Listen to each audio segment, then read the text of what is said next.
Hello student, welcome to MacMath the education channel where you can change the way of your learning and understanding.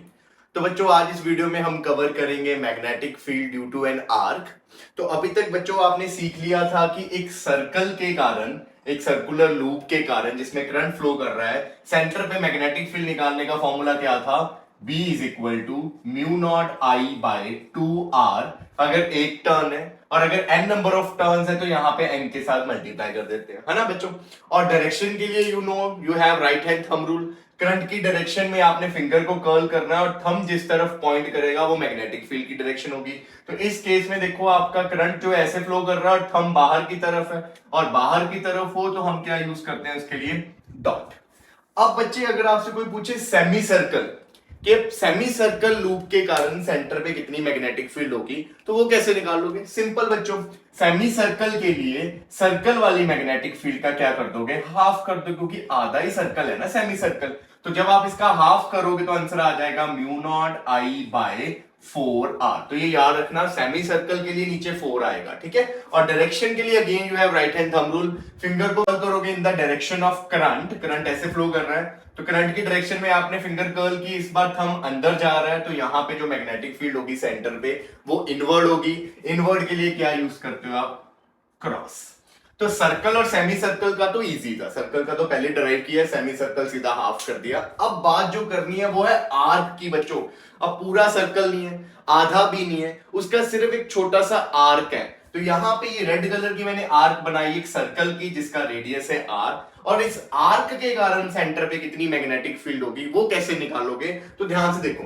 Again बच्चे आप derivation के लिए क्या करोगे? एक छोटा सा पीस लोगे यहाँ पे करंट एलिमेंट का। मान लो इसमें करंट ऐसे फ्लो कर रहा है I, तो इस छोटे से पीस की लेंथ होगी dl, ठीक है। और क्योंकि ये लेंथ में करंट फ्लो कर रहा है तो हम इसे मान लेंगे current element, that is idl vector, ठीक है। अब बच्चों सेंटर पे निकालना है तो पहले ज्वाइन करते हैं। इसको मैंने ज्वाइन किया ये सेंटर के साथ, तो यहां से लेके यहां तक कितना डिस्टेंस होगा? r ही होगा ना डिस्टेंस, क्योंकि रेडियस ही तो है सेंटर से आर्क तक का डिस्टेंस, रेडियस ही तो होता है बच्चों। और dB कितनी आ जाएगी? छोटे से पीस के कारण, ये छोटे से करंट एलिमेंट के कारण यहाँ पे जो मैग्नेटिक फील्ड है वो dB होती है, कितनी आएगी? Mu naught by 4 pi idl vector cross r vector by r cube using Biot Savart law. अब यहाँ पे mu naught by 4 pi idl r sin theta by r cube, ये एक r के साथ नीचे r कट जाएगा तो नीचे बच जाएगा आपका r स्क्वायर। अब थीटा क्या था? Theta is angle between current element and position vector. Position vector क्या होता है? जो लाइन या जो वेक्टर इस पॉइंट को कहां तक ज्वाइन करेगा? आपका करंट एलिमेंट के साथ ज्वाइन करेगा, और डायरेक्शन होती थी ओ पॉइंट की तरफ। तो आपने जो एंगल लेना है वो करंट एलिमेंट मतलब यहां से इसकी तरफ से इसकी तरफ लेना है, तो ये एंगल बनेगा। कितना एंगल है? 90। सर्कल के केस में भी 90 था, यहाँ पे भी कितना होता है? 90 होता है। तो साइन 90 कितना हो जाएगा? 1। तो ये बना mu naught by 4 pi idl by r square. तो ये तो थी बच्चे छोटे से पीस के कारण। अब अगर आप पूरी आर्क के कारण निकालना चाहते हो ड्यू टू फुल आर्क, तो क्या कर दोगे? इंटीग्रेशन। और जब इंटीग्रेशन की mu naught by 4 pi idl by r square, mu naught by 4 pi बाहर आ जाएगा, आई भी कांस्टेंट है, रेडियस भी कांस्टेंट है, बाहर आ जाएगा, अंदर क्या रहेगा? सिर्फ dl। अब आप जब ऐसे छोटे छोटे पीसेस को ऐड करोगे, dl की इंटीग्रेशन का मतलब क्या है कि ऐसे छोटे छोटे पीसेस लो आर्क पे उसको क्या कर दो? ऐड। तो यहां पे dl की इंटीग्रेशन में क्या आ जाएगा आपके पास? लेंथ ऑफ आर्क, यही आएगा ना। जब सारे पीसेस को आप ऐड कर दोगे वो किसके इक्वल आ जाएगा? Length of arc. अब लेंथ ऑफ आर्क कैसे निकालोगे? सर्कल के केस में तो टोटल जो थी आपकी सर्कल की लेंथ वो आ जाती थी सर्कमफ्रेंस, 2 पाई r लिख देते थे। यहां पे लेंथ ऑफ आर्क कैसे निकालोगे? तो इसके लिए बच्चों आपको फॉर्मूला पता होना चाहिए मैथमेटिक्स का कि length of arc is equal to angle into radius. ये आर्क की कितनी लेंथ है वो कैसे निकलती है? एंगल जो ये सेंटर पे सबटेंड कर रहा है, ये आर्क जो है सेंटर पे जो एंगल बनाएगी थीटा, इनटू उस आर्क का सेंटर से डिस्टेंस, या बोल दो कि वो आर्क जिस सर्कल का पार्ट है उसका रेडियस मतलब r। यहां से एक r कैंसिल हो जाएगा, तो mu naught by 4 pi i by r into theta. तो ये फॉर्मूला लगेगा बच्चों आर्क की मैग्नेटिक फील्ड निकालने का at centre. And make sure यहां पे जो थीटा लेना है आपने वो रेडियंस में लेना है, मतलब पाई में लेना है। जैसे फॉर एग्जांपल 30 डिग्री एंगल है तो आप 30 नहीं पुट करोगे यहाँ पे, आप उसको क्या पुट करोगे, पाई बाय 6 पुट करोगे, क्योंकि आपने एंगल रेडियन में लेना है। इज इट क्लियर बच्चों? तो अब इसके न्यूमेरिकल प्रॉब्लम करते हैं, क्योंकि आने तो पेपर में न्यूमेरिकल ही है। ये फॉर्मूला याद रखना और धड़ाधड़ न्यूमेरिकल निकालते रहना, ठीक है? तो बच्चों इस क्वेश्चन को देखो, आपने नेट मैग्नेटिक फील्ड निकालनी है ओ पे। दो पार्ट्स हैं इसके, फर्स्ट पार्ट और सेकंड पार्ट। पहले फर्स्ट पार्ट को करते हैं। देखो फर्स्ट पार्ट में करंट यहां से ऐसे गया P से Q, फिर Q से ऐसे सेमी सर्कल में जा रहा है एंड देन फिर स्ट्रेट ऐसे वायर में जा रहा है। क्लियर? तो यहां पे जो O पॉइंट पे मैग्नेटिक फील्ड निकलेगी बच्चों, वो किन किन पीसेस के कारण होगी? एक तो वो PQ पीस के कारण होगी, दूसरी बच्चों वो ये सेमी सर्कल QRS के कारण होगी, और तीसरी बच्चों वो होगी ST पीस के कारण। इन तीनों पीसीस की मैग्नेटिक फील्ड ओ पे निकालनी पड़ेगी, और उसके बाद डायरेक्शन के अकॉर्डिंग आप क्या कर दोगे, नेट निकाल दोगे, क्योंकि तीन पीसीस है ना यहाँ पे, अकेला सेमी सर्कल नहीं है, ये भी वायर्स है ना जिसमें करंट फ्लो कर रहा है। तो स्टार्ट करते हैं सबसे पहले PQ पीस पे। अब बच्चों ध्यान दो, यहाँ पे जो ये O पॉइंट है ये PQ पीस की एक्सिस पे पड़ा है, और जब भी कोई पॉइंट एक वायर के एक्सिस पे पड़ा होगा तो उसकी मैग्नेटिक फील्ड वहां पे कितनी होती है, 0। ये आपको याद है, मैंने लेक्चर नंबर 1 बायोट-सावर्त लॉ में सिखाया था स्पेशल केस। नहीं पता तो वहां पे इसको समझ लेना कि जब भी एक स्ट्रेट वायर पे पॉइंट जो है उसके ऊपर पड़ा हो या उसके एक्सिस के ऊपर पड़ा हो, एक्सिस क्या है, सीधी लाइन, तो वहां पे बच्चों उस पीस की मैग्नेटिक फील्ड कितनी होगी, 0। मतलब PQ की मैग्नेटिक फील्ड O पे कितनी होगी, 0। तो इसकी तो मैग्नेटिक फील्ड कितनी आ गई, 0।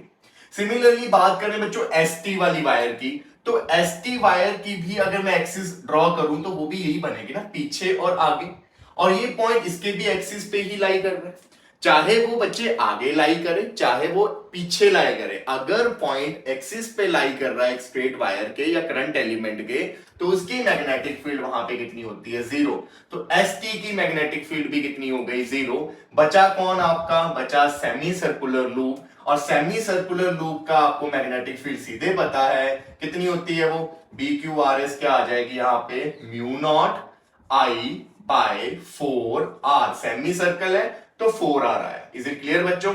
और रही बात अब नेट की, तो नेट यही आ जाएगी, क्योंकि उन दोनों पीसेस के तो आंसर कितना है, 0। और डायरेक्शन, तो डायरेक्शन भी इसी के अकॉर्डिंग होगी। इसकी डायरेक्शन क्या है, देखो आप फिंगर को कर्ल करोगे in the direction of current ऐसे, और थंब किधर जा रहा है, इनवर्ड, तो इसकी डायरेक्शन कहां है, अंदर की तरफ। इसका मतलब नेट मैग्नेटिक फील्ड भी कहां है, अंदर की तरफ। तो बड़ा ही इजी क्वेश्चन है, अब स्टार्टिंग है, आपको इजी क्वेश्चन करवा रहा हूं, धीरे धीरे आपका लेवल बढ़ाऊंगा, ठीक है? अब यहां पे देखो इस क्वेश्चन में बच्चों, यहां पे भी अगर हम नेमिंग कर दें तो P Q, ये R, ये S, इसको मैं T लिख देता हूं। तो यहां पे भी बच्चों कितने पीसेस हैं, 3 पीसेस हैं। देखो एक तो P से Q, फिर ये आ गई R का आपकी QRS, क्योंकि ना ही ये सर्कल है ना ही ये सेमी सर्कल है, तो इसको आर्क बोल देता हूं। एक आ गई आर्क QRS, और तीसरा आपका S2T आ गया आपका स्ट्रेट वायर, है ना? तो यहां पे भी मैग्नेटिक फील्ड PQ, फिर arc QRS, and then last क्या आएगा, ST। अब ध्यान से देखिए, जो PQ वाली वायर है और O पॉइंट उसकी एक्सिस पे नहीं पड़ा। देखो इसको अगर सीधा लेके जाओ, ये दिस, तो O पॉइंट इसकी एक्सिस पे, और अगर O पॉइंट एक्सिस पे है तो आप क्या लिख दोगे, इसके मैग्नेटिक फील्ड 0। सिंपल लिख देना कि भी पॉइंट जो है वो उसकी एक्सिस पे लाई कर रहा है, इसलिए वहां पे मैग्नेटिक फील्ड कितनी होगी, 0। वही बात करें ST वाले पीस की, तो ST वाले पीस के भी एक्सिस पे पड़ा है O पॉइंट, तो यहां पे भी कितना हो गया आंसर, 0। बचा कौन, QRS। QRS क्या है आपकी, आर्क, तो यहां पे फॉर्मूला लगेगा आर्क वाला। क्या था formula, mu naught I theta 4 pi R, यही था formula, mu naught I theta by 4 pi R. अब थीटा कितना होगा इस केस में, तो बच्चे यहां गलती क्या करते हैं, वो थीटा 90 ले लेते हैं। नहीं बच्चों, थीटा कैसे लेना है, ध्यान दो यहां पे, आर्क अगर इस तरफ है तो थीटा भी इसी तरफ होगा, मतलब this is your required theta, पीछे वाला ना कि आगे वाला। जिधर आर्क होगी उसी तरफ वाला एंगल लेना है। अगर आर्क इधर होती है ऐसे, देन मैं थीटा 90 लेता, पर अब आर्क आपकी पीछे वाली साइड है तो एंगल भी आपको पीछे वाला साइड लेना पड़ेगा। कितना एंगल होगा ये, टोटल आपको पता है 360 होता है, जिसमें से 90 माइनस कर दोगे तो कितना आंसर आ गया, 270 डिग्री। ठीक है, अब वैल्यूज को पुट करते हैं यहाँ पे, तो म्यू नॉट बाय 4 पाई की जगह आ जाएगा 10 की पावर -7। आई को आप आई रहने दो। यहाँ पे थीटा की बात करें तो थीटा कितना होगा, थीटा इज योर, अब 270 डिग्री है बच्चों। अब अगर 270 डिग्री है एंगल, तो angle should be in radian, ये मैंने आपको बोला था। तो रेडियन में करो इसको कन्वर्ट, तो कितना आता है रेडियन में 270 डिग्री, बताओ जल्दी। नहीं आता तो आप इसको ऐसे कर सकते हो, देखो 180 डिग्री में कितने रेडियन होते हैं, पाई। 1 डिग्री में कितना होगा, पाई बाय 180। तो 270 डिग्री में कितना होगा, पाई बाय 180 इंटू 270। यहां से ये कैंसिल हो गया, 9 2 18, 9 3 27। तो 3 पाई बाय 2 रेडियन होते हैं 270 डिग्री में। तो आप ऐसे करके किसी भी डिग्री को रेडियन में कन्वर्ट कर सकते हो। अब वैल्यू को पुट कर दो, यहां आ जाएगा 3 पाई बाय 2, नीचे आर, आर आपको आर ही गिवन है तो आर ही आ जाएगा यहाँ पे। तो ये कितना आंसर आ गया आपका, 3 पाई बाय 2, नीचे r इंटू आई इंटू 10 की पावर -7। आपको वैल्यूज दी जाएंगी क्वेश्चन में, तो पुट कर देना, r की जगह r की वैल्यू पुट कर देना, i की जगह i की वैल्यू पुट कर देना। अभी के लिए आप इसे ऐसे ही छोड़ सकते हो, पीछे यूनिट जरूर लिख देना टेस्ला। इज इट क्लियर बच्चों। अब रही बात डायरेक्शन की, क्योंकि ये आर्क ही है जिसके कारण मैग्नेटिक फील्ड आई है, तो इसका मतलब नेट मैग्नेटिक फील्ड भी ड्यू टू आर्क होगी। तो यही आपका इस केस में क्या आ गया, नेट मैग्नेटिक फील्ड। और डायरेक्शन आपकी निकलेगी आर्क से। कैसे निकालोगे, की डायरेक्शन में कर्ल करोगे फिंगर्स को, थंब अंदर जा रहा है तो डायरेक्शन क्या हुई, इनवर्ड, इनवर्ड के लिए क्रॉस। ठीक है बच्चों, तो बढ़ते हैं अब नेक्स्ट क्वेश्चंस की तरफ। नाउ अगेन बच्चों, आपने मैग्नेटिक फील्ड निकालनी है ओ पॉइंट पे। तो इस क्वेश्चन को देखो, अब यहां पे आपकी वायर कुछ इस तरह है, दिस, यहां से ऐसे, यहां से ऐसे, फिर इधर और फिर इधर। ये डार्क वाली वायर है, डॉटेड वाली वायर नहीं है। तो नेमिंग कर देते हैं हम, ए बी सी डी, ये चीज आ गई। अब कितने पीसेस है, 4 pieces are there. A to B arc है आपकी, B to C straight wire, C to D arc and D to A again straight wire. अब बात करें बच्चों एडी और बीसी वाली, तो इनको ध्यान से देखो। एडी एक स्ट्रेट वायर है और ओ पॉइंट इसकी एक्सिस पे लाई कर रही है, तो एडी की मैग्नेटिक फील्ड कितनी हो गई, 0। सिमिलरली बीसी की बात करें तो बीसी एक स्ट्रेट वायर है और ओ पॉइंट इसकी कहां पे आ रहा है, एक्सिस पे आ रहा है, तो बीसी के कारण भी मैग्नेटिक फील्ड कितनी हो गई, 0। तो यहां पे लिख देते हैं कि B due to AD and magnetic field due to BC कितना हो गया, 0। क्यों 0, क्योंकि पॉइंट उसके एक्सिस पे आ रहा था। बचा कौन, एडी बचा और डीसी बचा। तो दोनों आर्क के कारण पहले सेंटर पे मैग्नेटिक फील्ड निकालो इंडिविजुअल, उसके बाद नेट निकाल देंगे। तो सबसे पहले हम निकालते हैं magnetic field due to AB. तो फॉर्मूला लगाएंगे mu naught by 4 pi I into theta. देखो आई करंट फ्लो कर रहा है, थीटा कितना है, ये वाली आर्क सेंटर पे कितना एंगल बना रहा है, देखो इस तरफ आर्क और एंगल है आपका अल्फा। अब अल्फा है तो अल्फा ही लोगे, इसको रेडियन में क्या ही कन्वर्ट करोगे, हमें नहीं पता कि ये डिग्री में है या रेडियन में। तो जब आपका अल्फाबेट में एंगल होगा तो उसको एसएच लिख दो, डिवाइडेड बाय क्या होता है, रेडियस। तो इस वाली आर्क का रेडियस कितना है बच्चों, देखो ये बाहर दिया हुआ ना, यहां से लेके यहां तक कितना है बी, तो इसका रेडियस कितना हुआ बी, तो यहां पे आ जाएगा आपका बी। तो ये आई ए बी आर्क की मैग्नेटिक फील्ड। साथ में डायरेक्शन लिख दो, डायरेक्शन क्या आएगी, फिंगर को कर्ल किया करंट की डायरेक्शन में, थंब है अंदर की तरफ, तो ओ पॉइंट पे जो डायरेक्शन होगी वो इनवर्ड होगी, तो इनवर्ड के लिए लगा दिया मैंने क्रॉस। अब बात करते हैं हम सेकेंड डीसी आर्क की। तो डीसी आर्क का formula mu naught by 4 pi, current same flow कर रहा है आई, एंगल ये भी कितना बना रहा है, देखो ये रही आर्क, तो ये भी कितना एंगल बना रहा है अल्फा, तो अल्फा, और रेडियस, इसका रेडियस कितना है बच्चों, ए, तो यहां पे क्या आएगा ए। अब डायरेक्शन, तो डायरेक्शन में देखो इसमें कर्ल पड़ेगा आपकी फिंगर्स का, वो इस तरफ पड़ेगा क्योंकि करंट इधर फ्लो कर रहा है, थंब बाहर की तरफ, तो इसमें आया डॉट। तो एक की मैग्नेटिक फील्ड अंदर, एक की मैग्नेटिक फील्ड बाहर, तो नेट के लिए बच्चों क्या कर दोगे आप, इन दोनों को सब्ट्रैक्ट कर दोगे क्योंकि एक अंदर है और एक की क्या है बाहर। अब बड़ी कौन सी है पहले ये बता, बड़ी पता लगेगी तभी तो माइनस करोगे ना, बड़ी में से छोटी वाली, तो बड़ी कौन सी है, तो यहां पे ध्यान से देखो, ये म्यू नॉट बाय 4 पाई दोनों में है, आई अल्फा दोनों में है, इसके डिनोमिनेटर में b है, इसके डिनोमिनेटर में a है, जिसका डिनोमिनेटर बड़ा होगा वो टर्म उतनी क्या हो जाती है छोटी, तो b जो है वो a से बड़ा है, तो इसका डिनोमिनेटर बड़ा है, इट मींस ये जो है मैग्नेटिक फील्ड इससे क्या होगी छोटी, क्योंकि जितना डिनोमिनेटर बड़ा होगा उतनी ही मैग्नेटिक फील्ड छोटी होगी। तो जो डीसी वाली मैग्नेटिक फील्ड है वो बड़ी है ए बी से, तो नेट मैग्नेटिक फील्ड जो होगी वो कैसे निकलेगी, डीसी वाली मैग्नेटिक फील्ड में से ए बी वाली मैग्नेटिक फील्ड माइनस कर दो। तो जब आप माइनस करोगे तो mu naught by 4 pi I alpha common निकल जाएंगे क्योंकि दोनों में है, माइनस में कौन आएगा 1 बाय ए माइनस 1 बाय बी। तो ये आएगा बच्चों आपका आंसर। और नेट डायरेक्शन कहां होगी बच्चों, अब जो बड़ा है, जो डोमिनेंट रोल प्ले कर रहे हैं, तो डायरेक्शन भी उसी की तरफ होगी। तो बड़ा कौन है आपका डीसी, तो डीसी की तरफ ही डायरेक्शन होगी, और डीसी की डायरेक्शन क्या है बच्चों आउटवर्ड्स, तो नेट मैग्नेटिक फील्ड की डायरेक्शन क्या होगी आउटवर्ड।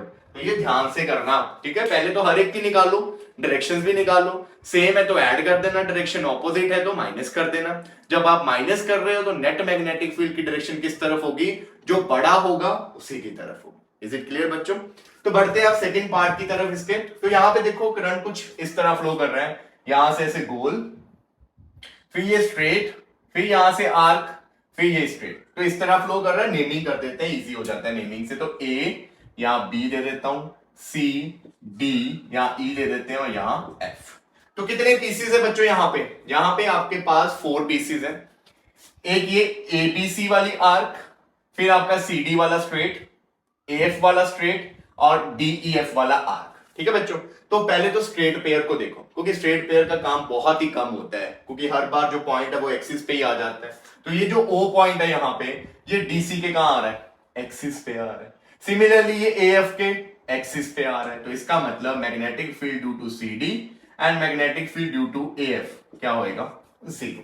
बचे कौन, आर्क। तो आर्क की निकालते हैं हम। तो magnetic field due to ABC arc, ABC formula लगाते हैं mu naught by 4 pi, current कितना फ्लो कर रहा है आई, एंगल कितना है यहां पे, कितना एंगल है बच्चों ये आपका अल्फा है। अगेन मैंने आपको बताया है कि जिस तरफ आर्क होगी एंगल उसी तरफ लेना है, क्योंकि आर्क पिछली साइड है तो एंगल भी पिछली साइड होना चाहिए। तो ये अगर अल्फा है तो ये कितना होगा बच्चों, टोटल एंगल कितना होता है 360, तो 360 में से अल्फा माइनस कर दोगे। अब आप 360 को रेडियन में लिखना है, क्योंकि अल्फा तो रेडियन में लिखा नहीं जाएगा, वो तो हम रेडियन में एज्यूम करेंगे। तो 360 क्या होता है बच्चों 2 पाई, तो ये बन गया 2 pi minus alpha. Is it clear बच्चों। 360 माइनस अल्फा लिखना था तो 360 को मैंने रेडियन में लिख दिया। अब यहाँ पे फॉर्मूले में एंगल होता है, कितना एंगल है 2 पाई माइनस अल्फा, तो ये वैल्यू को पुट करो 2 पाई माइनस अल्फा। नीचे रेडियस होता है, ये वाली आर्क का रेडियस कितना है R1, तो ये आ गया R। डायरेक्शन भी कर दो। डायरेक्शन के लिए फिंगर कर्ल की मैंने इस तरह, थंब अंदर जा रहा है, अगर थंब अंदर जा रहा है तो मैग्नेटिक फील्ड की डायरेक्शन इनवर्ड हो गई। अब बात करते हैं magnetic field due to arc DEF. तो mu naught by 4 pi I, angle कितना है इसका, तो डायरेक्ट एंगल दिया आपको अल्फा, और रेडियस कितना है आपका बच्चों R2। डायरेक्शन की बात करें तो इसकी डायरेक्शन बच्चों देखो, फिंगर ऐसे कर्ल होंगी क्योंकि करंट ऐसे जा रहा है, थंब अंदर, तो इसकी भी डायरेक्शन क्या है इनवर्ड। तो नेट मैग्नेटिक फील्ड के लिए आप इन दोनों को क्या करोगे, अब ऐड या सब्ट्रैक्ट, आप करोगे ऐड, क्योंकि दोनों की मैग्नेटिक फील्ड अंदर की तरफ है। तो दोनों ऐड कर दो, बी एबीसी वाली और magnetic field due to DEF. तो दोनों को जब आप ऐड करोगे तो बच्चों देखो म्यू नॉट बाय 4 पाई और आई जो है कॉमन निकल जाएगा, यहां बचेगा 2 pi minus alpha by R1 plus alpha by R2। और डायरेक्शन अब दोनों ही अंदर है तो नेट मैग्नेटिक फील्ड भी किधर होगी, अंदर की तरफ। ठीक है, तो इस क्वेश्चन में वैल्यू नहीं दी, बस ऐसी पैरामीटर्स दिए हैं आई R1 R2, तो ऐसी आंसर छोड़ दोगे, और अगर वैल्यूज दी जाती तो वैल्यूज को पुट कर देते। इज इट क्लियर बच्चों। अब बढ़ते हैं कुछ और कॉम्प्लेक्स क्वेश्चंस की तरफ। Now look at this question बच्चों। इस क्वेश्चन से पहले मैं आपको कुछ फॉर्मूलेस बताना चाहता हूं magnetic field due to infinite long wire का। आपने अभी तक जो फॉर्मूले किए वो सर्कुलर लूप थी या सेमी सर्कल था या आर्क था। अभी तक जो स्ट्रेट वायर थी पॉइंट उसके ऊपर ही लाई कर रहा था या उसकी एक्सिस पे लाई कर रहा था, तो हमारा उसका कोई काम ही नहीं था, उसको हम जीरो कर लेते थे कि उसकी मैग्नेटिक फील्ड हो गई जीरो।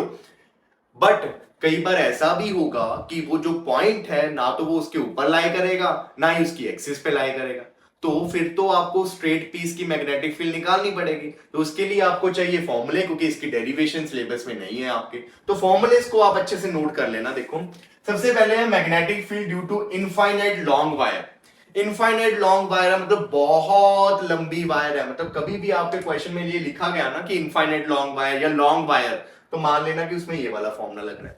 अब अगर इनफाइनाइट लॉन्ग वायर है और पॉइंट ओ यहाँ पे इस वायर के मिड पे है, ये वायर ऐसे पड़ी है, ऐसे स्ट्रेट वायर, ये पीस रखा मैंने इस तरह स्ट्रेट है, इनफाइनाइट है मतलब ऊपर भी चल रही है नीचे भी चल रही है, और आपने ये ओ पॉइंट पे निकालनी है magnetic field due to this straight wire, जिसका डिस्टेंस है यहां से r। तो सीधा फॉर्मूला याद करो, mu naught I by 2 pi r। क्या होता है? Mu naught I by 2 pi r। थोड़ा सा डिफरेंस है बस, जो सर्कुलर लूप थी उसमें पाई नहीं आता, यहाँ पे क्या है? पाई है, और तो कुछ नहीं बस। ठीक है, अब बात इसकी डायरेक्शन की।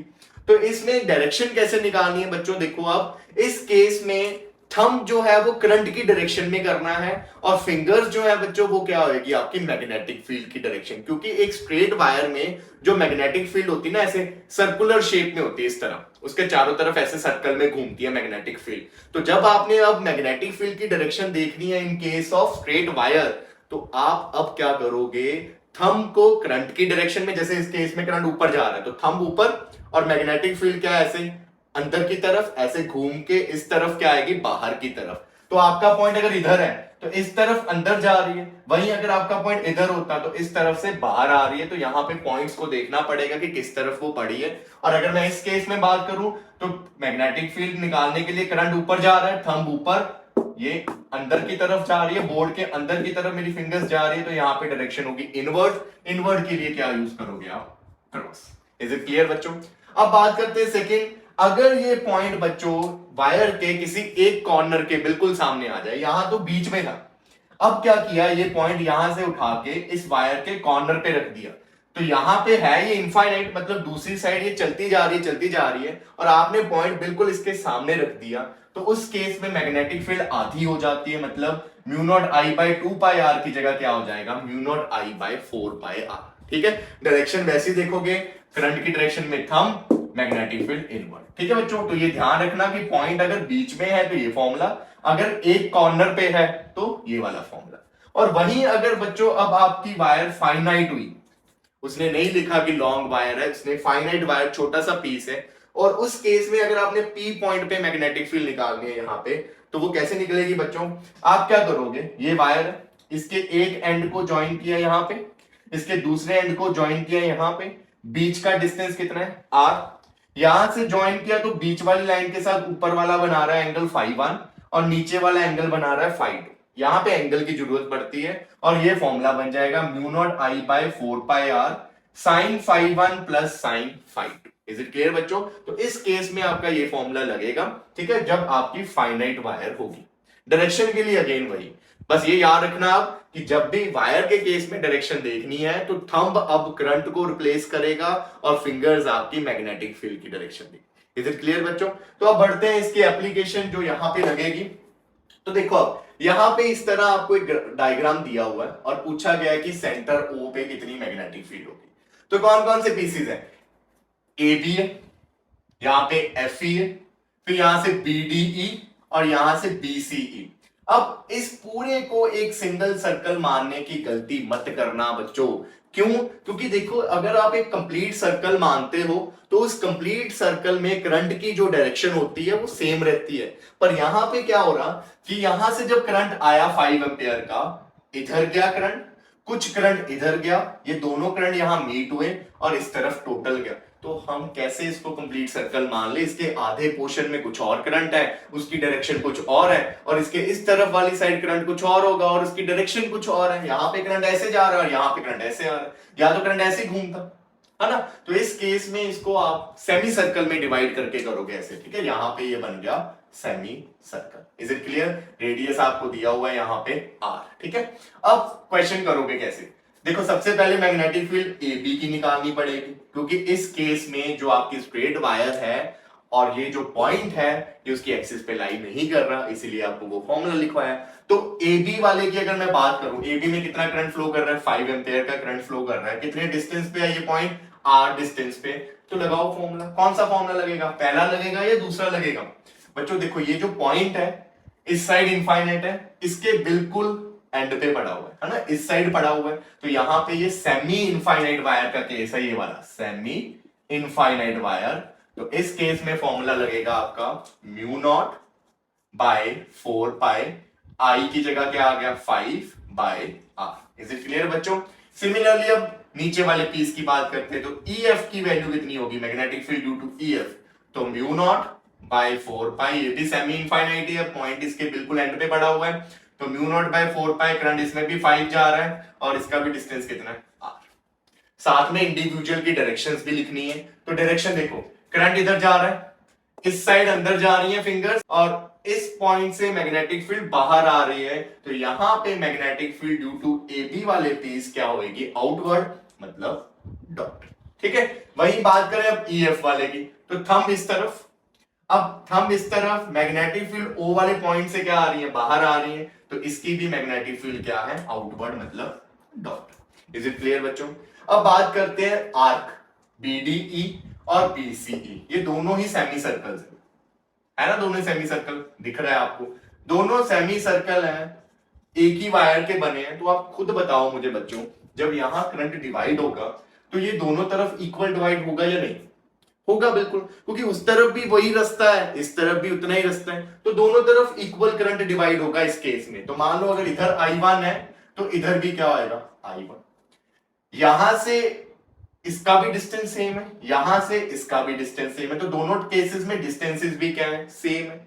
तो निकालने से पहले बच्चों ये चीज चेक करो, इस वाले की मैग्नेटिक फील्ड की डायरेक्शन और इस वाले की मैग्नेटिक फील्ड की डायरेक्शन देखो कि क्या वो ऑपोजिट आ रही है, क्योंकि अगर वो ऑपोजिट आ गई तो मुझे बिना कैलकुलेट के पता लग जाएगा कि यहां पे इन दोनों की नेट मैग्नेटिक फील्ड कितनी है, 0। क्यों? क्योंकि देखो दोनों पीसेस बिल्कुल सेम है, दोनों में करंट भी सेम जा रहा है, दोनों का डिस्टेंस भी सेम है, तो दोनों की मैग्नेटिक फील्ड भी सेंटर पे क्या होगी सेम, है ना। यहां पे आप बोलोगे कि B due to BCE arc and B due to BDE arc, arc बोलो या सेमी सर्कल, दोनों है तो इक्वल, क्योंकि लेंथ सेम है, सेमी सर्कल है, दोनों का रेडियस सेम है, दोनों में करंट सेम जा रहा है। अब बस अगर डायरेक्शन ऑपोजिट हो गई तो काम इजी है, बिना निकाले मैं बोलूंगा इक्वल एंड ऑपोजिट, तो इनकी तो कैंसिल आउट हो जाएगा काम, है ना। तो चेक करो, यहां पे करंट की डायरेक्शन इस तरह है, आर्क में या सेमी सर्कल में आप डायरेक्शन कैसे देखते हो, फिंगर्स को करंट की डायरेक्शन, फिंगर को कर्ल किया करंट की डायरेक्शन में, थंब बाहर जा रहा है, तो इसकी मैग्नेटिक फील्ड यहां पे बाहर की तरफ है। वही बात करें इसकी, तो इसमें फिंगर ऐसे कर्ल हो रही है, तो इसकी डायरेक्शन क्या है अंदर की तरफ, एक बाहर दे रहा है और एक क्या दे रहा है अंदर दे रहा है, तो दोनों क्या कर देंगे कैंसिल आउट, तो इनकी डायरेक्शन क्या है, direction are opposite, hence cancel out each other. तो ये तो काम बहुत इजी हो गया अब आपका। तो अब जो टोटल आएगी यहाँ पे बी नेट, वो कैसे निकलेगी, इन दोनों पीसेस के कारण, और इन दोनों पीसेस की जो मैग्नेटिक फील्ड थी दोनों क्या है आउटवर्ड, अगर दोनों आउटवर्ड है तो काम ही इजी हो गया, दोनों को कर दो ऐड। तो जब आप दोनों को ऐड करोगे, दोनों बिल्कुल सेम है ना, देखो mu naught 5 by 4 pi R, mu naught 5 by 4 pi R, तो ये मैं लिख दूं 2 टाइम्स कर दो, तो 2 into mu naught 5 by 4 pi R, यहाँ पे म्यू नॉट 5 इंटू 10, 5 इंटू 2 हो गया आपका 10, और ये बन गया 4 पाई, ठीक है। और डायरेक्शन दोनों ही क्योंकि बाहर है, तो ये भी क्या होगी बाहर की तरफ। इज इट क्लियर बच्चों? तो ये बहुत इंपॉर्टेंट क्वेश्चन है, क्योंकि इसमें आर्क भी आ रही है, इसमें आपकी स्ट्रेट वायर का भी फॉर्मूला लग रहा है। Is it clear? ठीक है, तो बढ़ते हैं अब नेक्स्ट क्वेश्चन की तरफ। बच्चों लुक एट दिस क्वेश्चन, इसमें आपको वही अगेन नेट मैग्नेटिक फील्ड पूछी है ओ पे। अब यहाँ पे दो वायर्स हैं, एक इस तरह देखो, ए से बी स्ट्रेट, बी से सी आपकी आर्क बन रही है, और सी से डी फिर आगे स्ट्रेट। यहाँ पे ये E से F स्ट्रेट, F से G आर्क बन रही है, और G से H आगे क्या है स्ट्रेट। ठीक है, तो आपने O पे निकालनी है नेट मैग्नेटिक फील्ड। अब ध्यान से देखो बच्चों, यहाँ पे मैग्नेटिक फील्ड अगर ऊपर वाले के केस में बात करें तो एक तो आएगी AB की, क्योंकि ये पॉइंट इसके एंड पे पड़ा है, कितनी होगी म्यू नॉट, करंट कितना है I बाय 4 पाई, डिस्टेंस कितना है R, साथ में डायरेक्शन क्या है कि स्ट्रेट वायर है, तो इस तरह करंट की डायरेक्शन में थंब इधर अंदर जा रही है और इस तरफ से बाहर आ रही है, तो ये आ गया आपका आउटवर्ड। अब बात करते हैं अब यहाँ पे EF की, तो EF की मैग्नेटिक फील्ड कितनी होगी बच्चों 0। क्यों 0? क्योंकि बच्चों ये पॉइंट EF की एक्सिस पे लाई कर रहा है, और जब एक्सिस पे होगा तो मैग्नेटिक फील्ड तो कितनी होनी है 0 होनी है, तो इसलिए EF का तो क्या आ गया सीधा 0। वही बात करते हैं अब आगे CD की, ये वाली CD की, तो B ड्यू टू CD। अब आर्क को बाद में देखेंगे, पहले इनकी बात करते हैं। तो सीडी की बात करें बच्चों, तो सीडी इज अगेन क्या है, सेमी इनफाइनाइट वायर है और पॉइंट सी के बिल्कुल सामने है ना, सेमी इनफाइनाइट है, इधर सी के बिल्कुल सामने पॉइंट और नीचे चलती जा रही है। तो सीडी की भी क्या आएगी, mu naught I by distance 4 पाई, यहां से डिस्टेंस आर ही होगा क्योंकि एक सर्कल का एक पोर्शन था ये वाला और ये वाला, तो ये भी डिस्टेंस आर होगा, आर। और डायरेक्शन की बात करें तो करंट नीचे जा रहा है, फिंगर ऐसे इधर अंदर और इस तरफ से ऐसे बाहर, तो यहां पे भी आउटवर्ड। और फिर बात करते हैं हम यहाँ पे जीएच वाले पीस की। तो जीएच वाले पीस की मैग्नेटिक फील्ड कितनी होगी बच्चों, 0। क्यों 0? अब क्योंकि बच्चों ये वाला जो वायर है इसकी एक्सिस ये बनी और ओ में से निकली, तो ओ पॉइंट इसकी एक्सिस पे लाई कर रहा है, इसलिए इसकी कितनी मैग्नेटिक फील्ड है, 0। अब बात करते हैं इनकी आर्क्स की। तो आर्क की निकालने की जरूरत यहां पे भी नहीं। क्यों बच्चों? क्योंकि देखो करंट इसमें भी उतना ही फ्लो कर रहा है, इसमें भी उतना ही फ्लो कर रहा है, ये भी कितना एंगल बना रही है सेंटर पे 90, और ये वाली आर्क भी कितना एंगल बना रही है 90। तो दोनों का थीटा भी सेम है, दोनों का रेडियस भी सेम है, दोनों में करंट भी सेम है। तो अगर दोनों की डायरेक्शन मैग्नेटिक फील्ड की ऑपोजिट आ गई तो सीधा कैंसिल हो जाएंगे, मुझे निकालने की जरूरत नहीं है।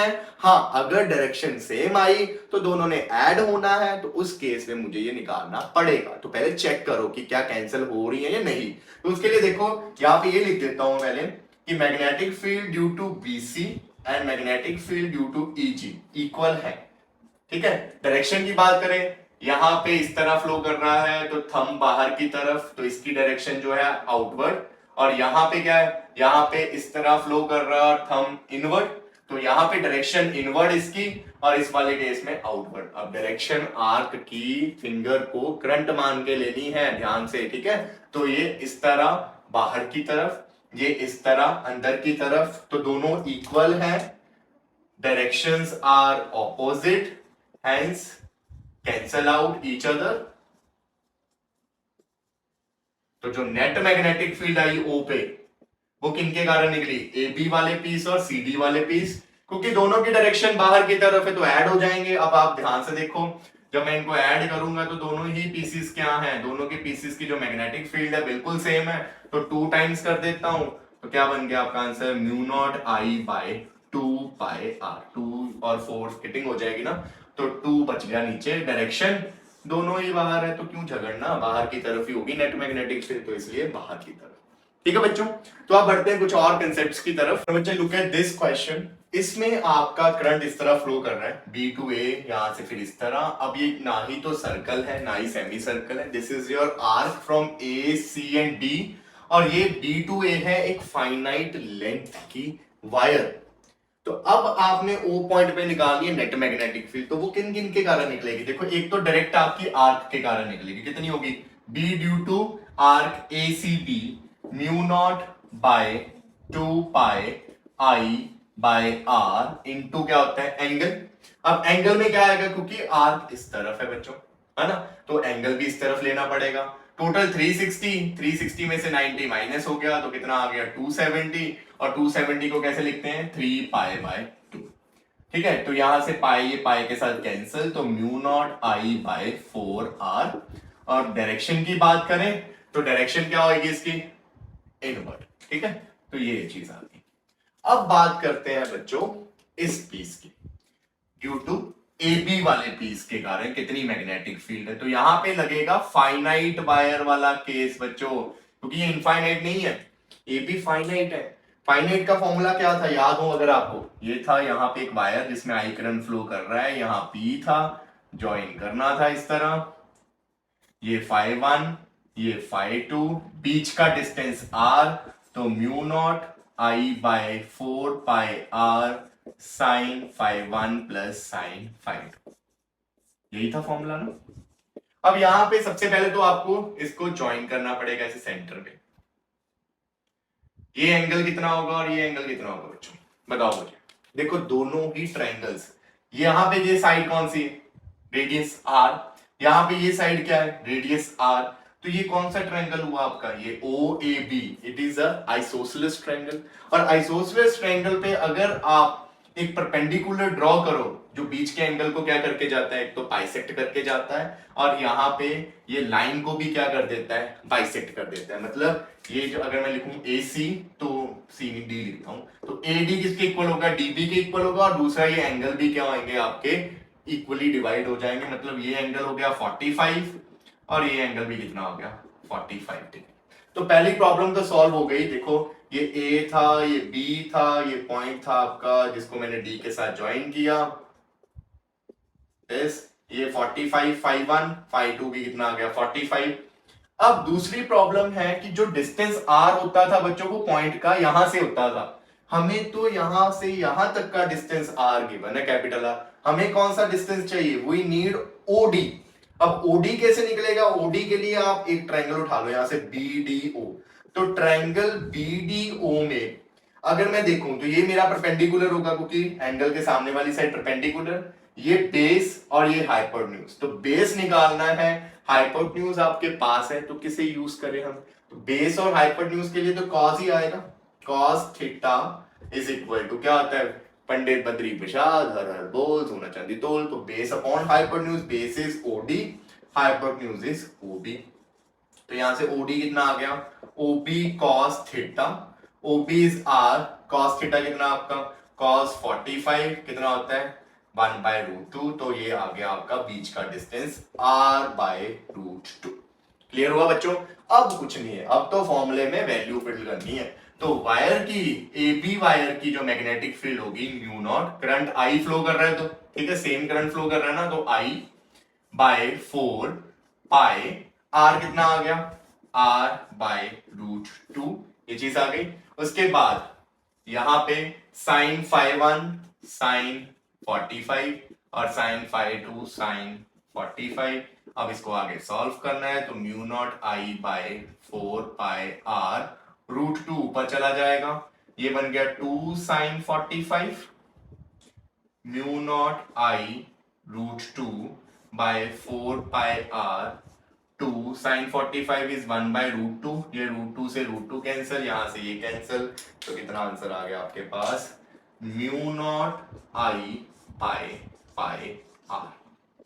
यहां पे कोई डाउट किसी को बच्चों तो बताओ मुझे। तो ये आ गया आपका AB पीस की मैग्नेटिक फील्ड। थोड़ा सा कॉम्प्लेक्स क्वेश्चन है क्योंकि डायरेक्ट फॉर्मूला नहीं लगा, यहाँ पे थीटा वाला एक फॉर्मूला लगा, तो पहले थीटा निकाले उसके बाद बीच का आपने डिस्टेंस निकाला। तो आपके पास आर्क की भी मैग्नेटिक फील्ड आ गई और इस वायर की भी मैग्नेटिक फील्ड आ गई। अब इसकी भी डायरेक्शन निकाल दो सो दैट नेट के लिए आपको पता लग जाए ऐड करना है या सब्ट्रैक्ट।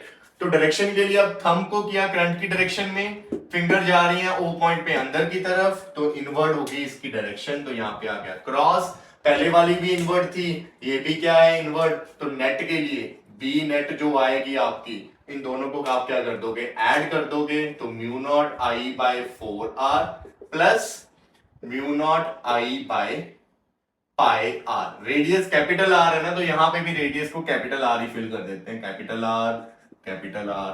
यहाँ पे भी क्या आ गया कैपिटल R।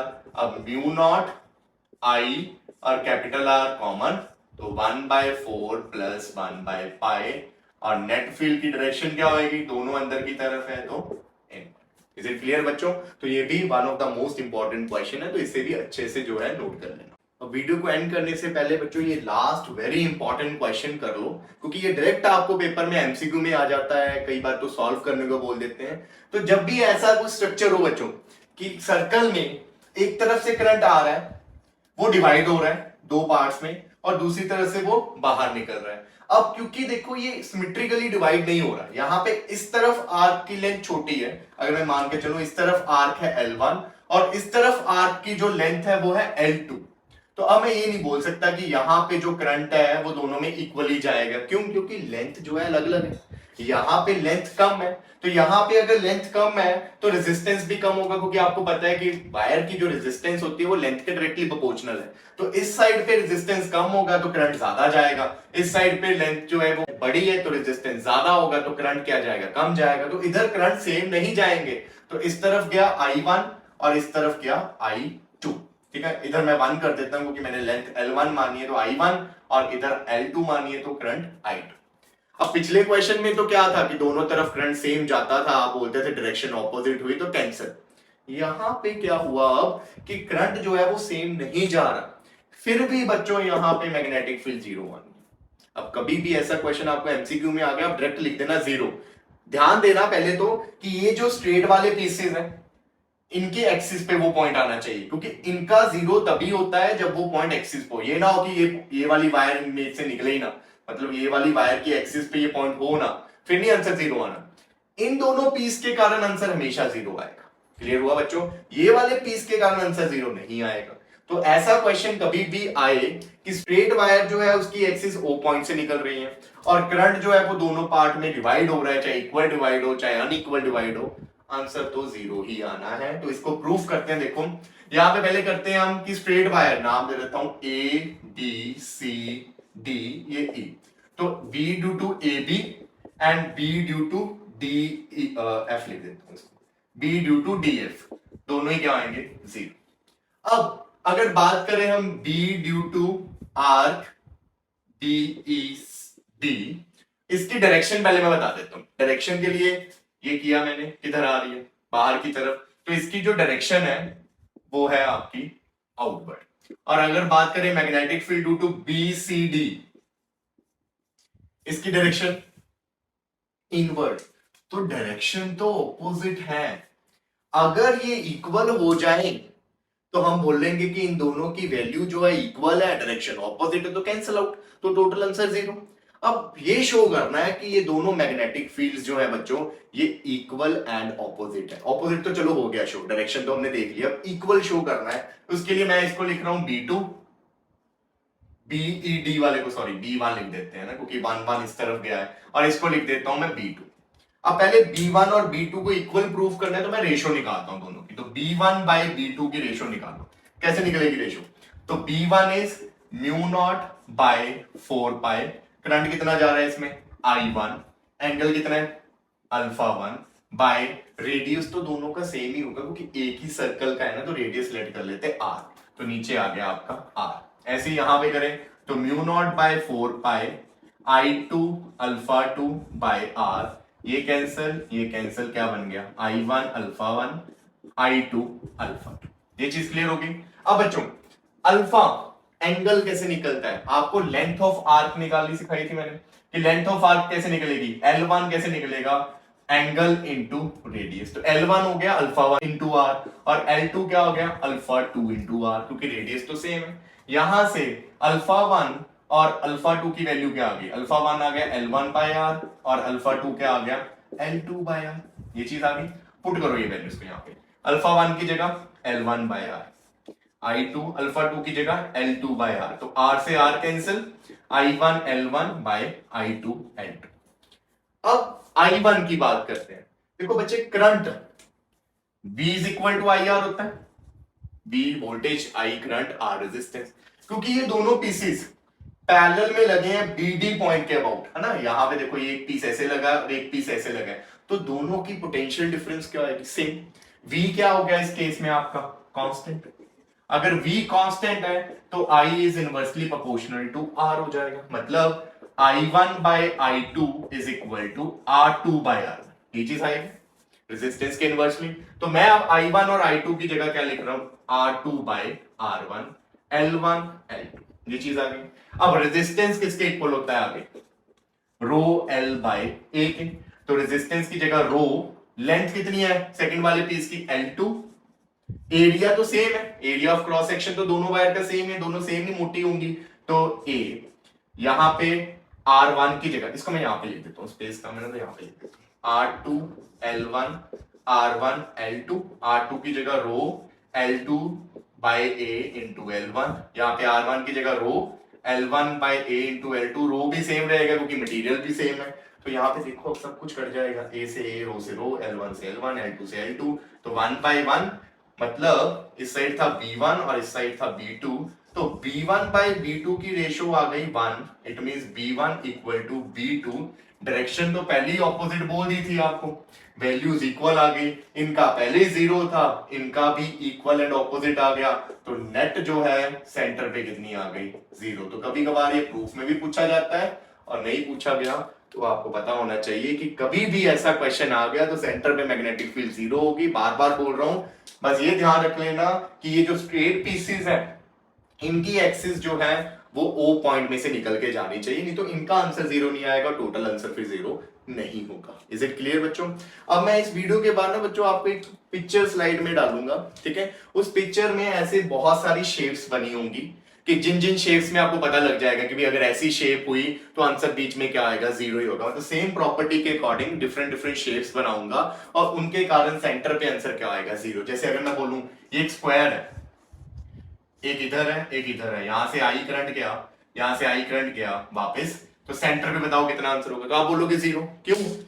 ये वाली वायर बीच में से निकली, ये वाली वायर यहां बीच में से निकली, इधर वाली और इधर वाली, क्लोज्ड लूप का तो सेंटर पे कितना आंसर आना है? 0 ही आना है जब डिवाइड होगा, ठीक है? तो ऐसे बहुत सारी फिगर्स वहां पे दूंगा, उनको अच्छे से नोट कर लेना।